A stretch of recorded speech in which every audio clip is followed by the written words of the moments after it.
Dr. Andrew Park's Hair Health Lecture. Hair Loss in Women in Their 60s and 70s, The Secret and the Truth. Hello, I am Dr. Andrew Park, a hair and scalp health expert who has been researching this field for 30 years. Today, I will speak to you honestly, based on scientific facts, about why hair loss occurs in women in their 60s and 70s, what methods can achieve the same effect as a $6,500 hair treatment, and how professional hair care specialists often overcharge with misleading marketing. The information I will share with you today is something that exaggerated advertisements and expensive hair care programs costing thousands of dollars will never tell you. However, this does not mean that all products or treatments are useless. My only hope is that you will know the right information and make wise choices so that you do not waste your precious time and money. First, the passage of time and changes in our hair. Aging brings natural changes to our entire body, but hair is one part where these changes become particularly noticeable. Hair is not just a cosmetic feature, it's a barometer of our overall health. Just like the rings of a tree, our hair records the passage of time and the changes in our body.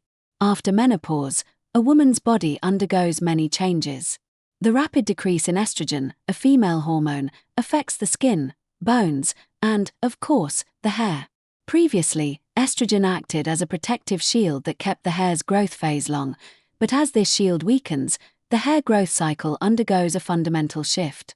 As a result, the growth phase shortens, while the resting phase and the shedding phase lengthen. This causes the hair to not grow as thick and strong as before, and the diameter of each individual strand becomes noticeably thinner. Furthermore, the rate at which hair falls out becomes faster than the rate at which new hair grows, leading to an overall decrease in hair density. This is the main reason why many women over 60 experience a loss of hair volume. But here is a very important point. Female hair loss presents a very different pattern from that of men.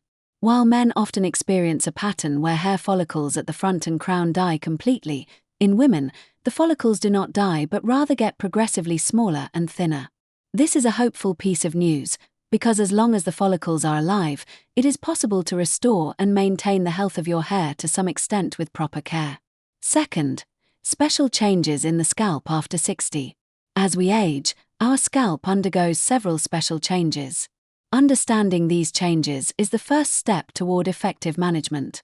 In their youth, most women likely worried about seborrheic dermatitis or excessive oiliness. However, after 60, they face the opposite problem. Due to hormonal changes, the activity of the sebaceous glands decreases significantly, causing the scalp to become very dry. This dryness is more than just an inconvenience. It can cause problems such as itching, flaking, and increased sensitivity. A dry scalp naturally becomes itchy, and scratching it can create micro-injuries that can lead to inflammation. It is crucial to break this vicious cycle. In addition, as we age, blood circulation in the scalp also deteriorates. Throughout our body, the elasticity of blood vessels decreases, which hinders the smooth supply of nutrients and oxygen necessary for hair growth. This slows down the rate of hair growth and affects its overall health. Moreover, the regeneration cycle of scalp cells slows down. While in our youth, scalp cells were completely regenerated on an approximately 28-day cycle, after 60, this cycle lengthens to more than 40 days. As a result, dead cells and flakes stay on the scalp for a longer period, which can hinder hair growth. Third, the world of marketing that is far from reality. Have you ever heard advertising slogans like these? A patented ingredient will stop your hair loss. Cool the scalp to promote hair growth. A single treatment can increase hair density by 30%. These tempting phrases prey on our anxiety and make us open our wallets. However, most of these claims have very little scientific basis. In particular, marketing related to scalp temperature seems to be especially prevalent in Korea. Some hair care salons measure scalp temperature with an infrared camera and create anxiety by saying, "Your hair is falling out because of too much heat." However, the scalp is naturally a part of the body with a high temperature. The head is close to the core of our body and has a rich network of blood vessels. If the theory that high temperature causes hair loss were true, everyone living in hot regions would suffer from baldness, and those living in cold regions would have abundant hair, but that is not the reality. In fact, The expression hair loss due to heat is more of a metaphor for hair loss caused by stress or the state of being heated up. Another common misconception is that special ingredients are absorbed into the scalp to make hair grow. Many shampoos containing ingredients like coffee, wine, or beer are sold on the market.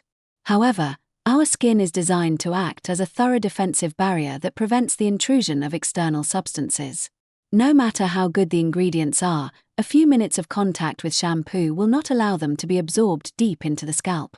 What's most important is that hair health is far more influenced by internal health than by products applied externally. The nutrients, hormonal balance, and overall physical health delivered to the hair follicles through the blood are the key factors that determine the state of your hair. Fourth, the characteristics of female hair loss and practical solutions. Hair loss in men and women is fundamentally different. In men, the problem often starts at the front and gradually moves upward, with hair follicles dying completely in many cases.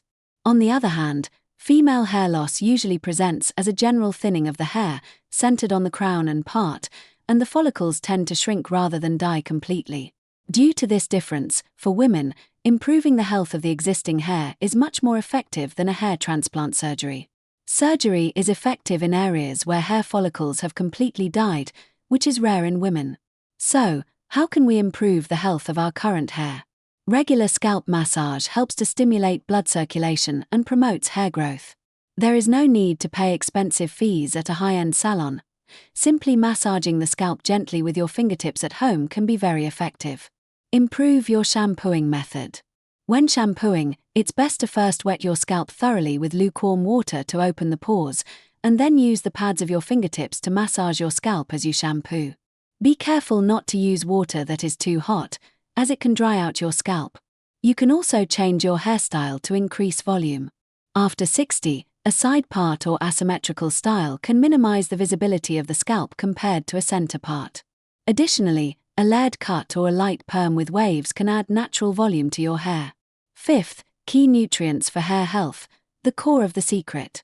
Now, let's get to the most important part. The true secret of hair health is not in external products, but in your internal health. No expensive shampoo or hair care treatment can replace proper nutrition. Based on my 30 years of clinical experience, I have confirmed that the following key nutrients play a decisive role in hair health. Iron is the absolute core of hair health. Iron is a main component of hemoglobin, which transports oxygen to the hair follicles. A lack of iron prevents hair follicles from receiving sufficient oxygen, which hinders hair growth. Especially after menopause, iron absorption can decrease, so it's important to consciously consume foods rich in iron. Red meat is a good source of heme iron, which has a high absorption rate. If you have a hard time eating red meat frequently, plant-based foods such as lentils, spinach, and oats can also be good alternatives. However, plant-based iron has a lower absorption rate, so consuming it with foods rich in vitamin C can improve absorption. Protein is also absolutely crucial for hair health. Our hair is made of a protein called keratin, so a lack of protein intake weakens the hair and makes it easily breakable. Furthermore, after 60, the overall protein absorption and synthesis capacity decrease, so it is even more important to consciously consume high-quality protein. Lean meat, fish, eggs, tofu, and legumes are all excellent sources of protein. Fish, in particular, is not only rich in protein but also contains omega-3 fatty acids, which help reduce scalp inflammation and promote hair growth. Recent research has revealed that vitamin D plays a significant role in regulating the hair cycle. Especially after 60, the skin's ability to synthesize vitamin D decreases greatly, so getting vitamin D through diet or supplements becomes even more important. Foods rich in vitamin D include fatty fish, salmon, mackerel, egg yolks, and fortified milk. Zinc is a mineral involved in the DNA and protein synthesis of hair follicles, and its deficiency can accelerate hair loss. Foods rich in zinc include oysters, red meat, and pumpkin seeds.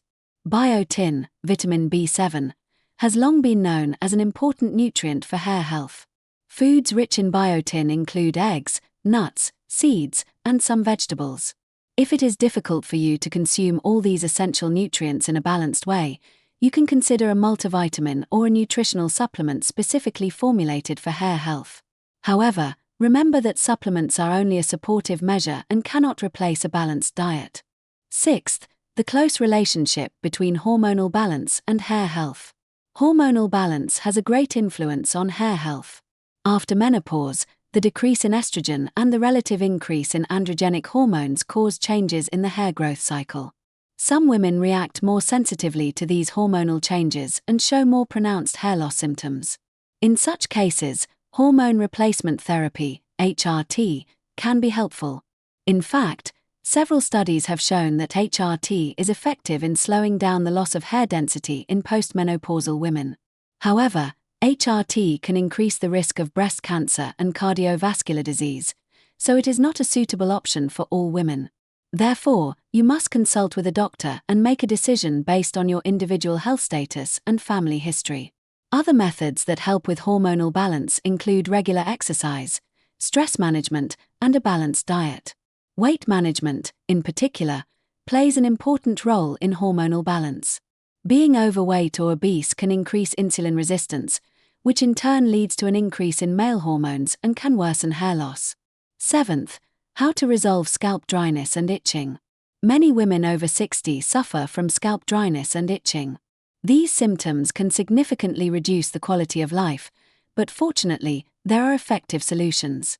First, adjust your shampooing frequency. Many people shampoo daily, but after 60, sebum production decreases, so it's best to reduce the frequency to once every 2 days or 2 to 3 times a week. Shampooing too often can damage the scalp's natural protective barrier, making it even drier. Second, change your shampoo product. Instead of a regular shampoo, a gentle, scalp-specific shampoo can be helpful. Products containing ingredients like aloe vera, tea tree oil, and shea butter are effective in soothing and moisturizing the scalp. Third, try a scalp-specific oil treatment. Gently massaging your scalp with oils like jojoba, argan, or rosemary can help relieve dryness and promote blood circulation. It is recommended to apply the oil before bedtime and shampoo it off the next morning, 1 to 2 times a week. Fourth, manage indoor humidity. Especially in dry environments with heating in the winter, indoor humidity can drop significantly, which can worsen scalp dryness. Simply using a humidifier or placing a bowl of water in the room can make a big difference. Fifth, drink enough water. A lack of body hydration causes the skin, including the scalp, to become dry. It is a good idea to get in the habit of drinking at least 6 to 8 glasses of water a day. Eighth, wise management of grey hair and dyeing. After 60, managing grey hair becomes a major concern.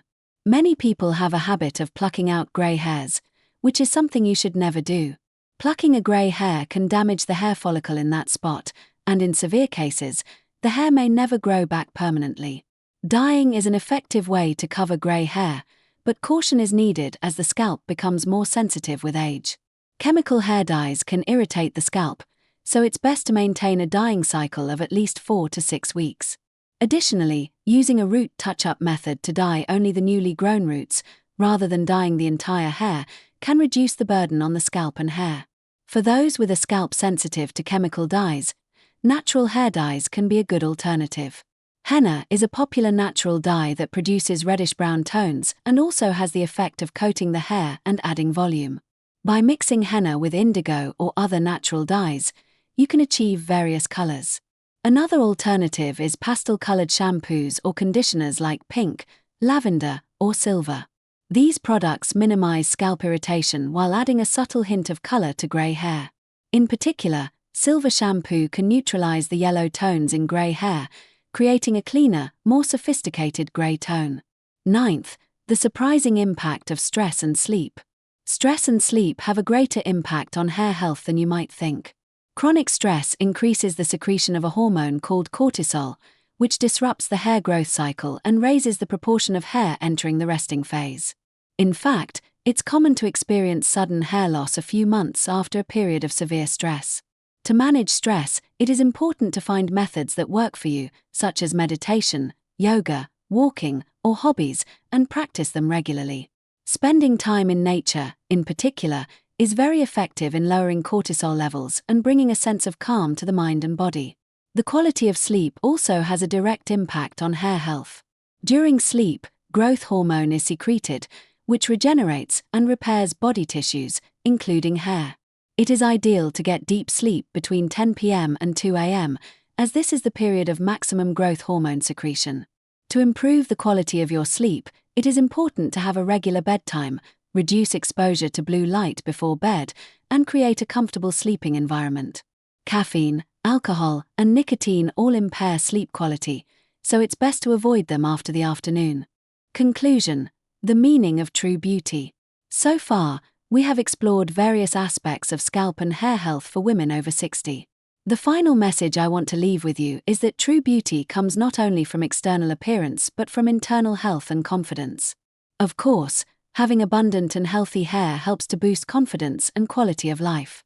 However, it is even more important to have realistic expectations that are right for your age and situation, and to love and accept yourself as you are, rather than trying to force yourself to maintain a youthful appearance. Hair health is far more about internal health management than it is about products applied externally. A balanced diet, sufficient hydration, proper exercise, and stress management are the 4 pillars of hair health. The most important lesson I have learned from treating thousands of patients in 30 years is that small, daily care has a much greater impact on hair health than flashy advertisements or expensive treatments. Massaging your scalp a little each day, eating a healthy diet, and getting enough sleep is more effective than any expensive treatment. Furthermore, more and more products tailored to the hair concerns of women in their 60s and 70s are being released. Lightweight shampoos without silicone, essences with a soothing effect for the scalp, and scalp massagers are some examples. While it is wise to make good use of these products, it is advisable to avoid excessive expectations or obsessions. Finally, remember that hair care is not a temporary solution but a matter of consistent habit. Rather than expecting dramatic changes in a short period, the goal should be to maintain and improve the health of your existing hair as much as possible through steady care. Your beauty transcends age. A healthy scalp and hair add confidence and vitality, but true beauty comes from a heart that loves and values itself. From today, I hope you will not be swayed by exaggerated advertisements and will build a healthy and confident daily life with realistic care methods based on scientific facts. Thank you.